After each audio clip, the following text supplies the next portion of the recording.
you were still able to read this guy's work. It was Nietzsche or Žižek. Žižek, that's what it Yeah. was. And you were able to see, okay, well, he's kind of got this right idea over here, but then Christianity and the idea of communion being the center of all reality, you're saying that was able to start to discern for you all these things. Yeah.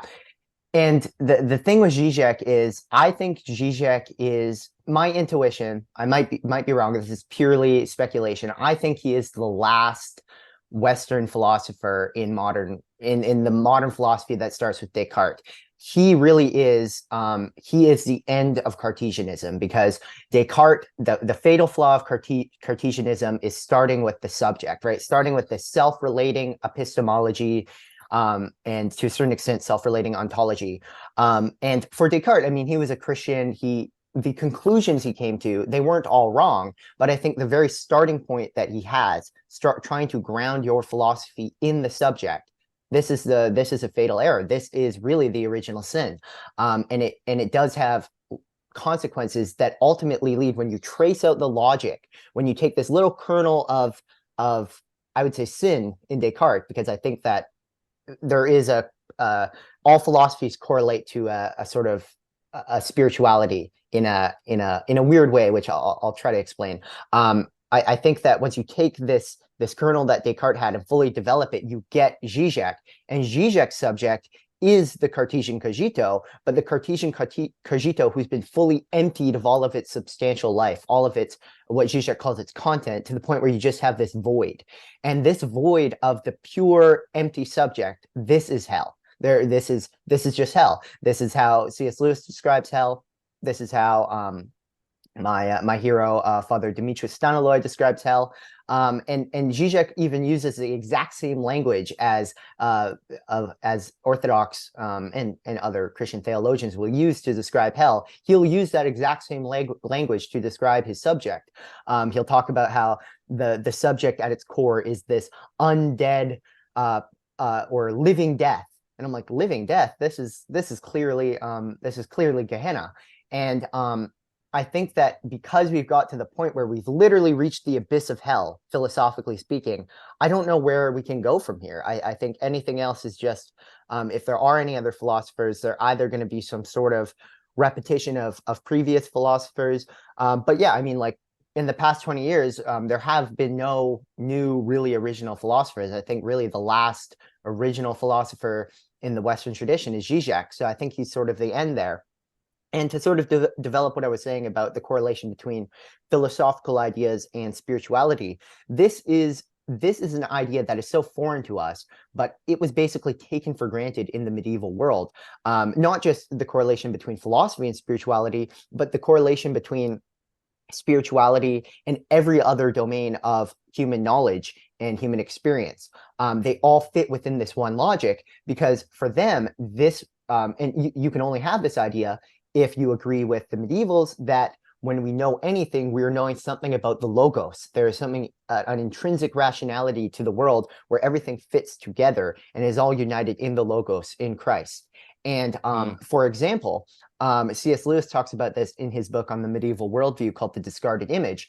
The medievals just took it for granted, and this is in Dante, that each of the 7 planets correlates to the 7 deadly sins. And by the reverse of this is that, well, actually, no, each of the 7 planets correlates to the 7 virtues. And then the 7 planets can also be reversed to correlate with the 7 deadly sins. And one example is Mars. Mars is always been associated with war and stuff. So this correlates obviously with the sin of wrath. And then, but the reverse of that is you can take this energy of wrath and you can use it in a virtuous way, and that would be martyrdom, according to Lewis. So for them, you see how everything fits together within this symbolic structure. And the real meaning of symbol in Greek is bringing 2 things together. So what I mean when I talk about symbolism is the way everything fits together in this unity, in distinction, in the mind of God. And my next video on Trinitarian epistemology talks about this explicitly. So the way I read Žižek is I see his philosophy as getting to something true a true potential in man's spirituality. This void, this utterly empty um, um, void of negativity. This is a potentiality in man, and it is the potential of hell. So I would not want to say that Žižek is wrong.